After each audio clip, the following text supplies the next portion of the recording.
एक दिन राजू खरगोश और उसका बेटा चिंटू अपने खेत में गाजर उगा रहे थे। दोनों ने खेत में पानी डाला और खूब मेहनत की। कुछ हफ्तों बाद फसल तैयार हो गई। तभी हरामी बंदर तलवार लेकर खेत में आ धमका। उसने बिना कुछ कहे सारी गाजरें काटनी शुरू कर दी। राजू ने उसे रोका तो गुस्से में बंदर ने उस पर हमला कर दिया। राजू जमीन पर गिर गया और चिंटू रोने लगा, लेकिन फिर उसने हिम्मत दिखाई और झट से जंगल पुलिस को फोन किया। कुछ ही मिनटों में पुलिस पहुंची और बंदर को पकड़ लिया और उसे जेल में डाल दिया। ये क्या, आपने इस बहादुर खरगोश के लिए एक लाइक नहीं किया? एक दिन राजू खरगोश और उसका बेटा चिंटू अपने खेत में गाजर उगा रहे थे। दोनों ने खेत में पानी डाला और खूब मेहनत की।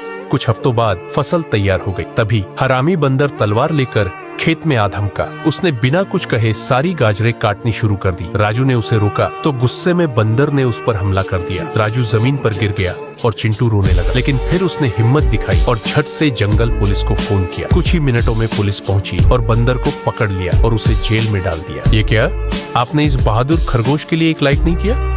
एक दिन राजू खरगोश और उसका बेटा चिंटू अपने खेत में गाजर उगा रहे थे। दोनों ने खेत में पानी डाला और खूब मेहनत की। कुछ हफ्तों बाद फसल तैयार हो गई। तभी हरामी बंदर तलवार लेकर खेत में आ धमका। उसने बिना कुछ कहे सारी गाजरें काटनी शुरू कर दी। राजू ने उसे रोका तो गुस्से में बंदर ने उस पर हमला कर दिया। राजू जमीन पर गिर गया और चिंटू रोने लगा, लेकिन फिर उसने हिम्मत दिखाई और झट से जंगल पुलिस को फोन किया। कुछ ही मिनटों में पुलिस पहुंची और बंदर को पकड़ लिया और उसे जेल में डाल दिया। ये क्या, आपने इस बहादुर खरगोश के लिए एक लाइक नहीं किया?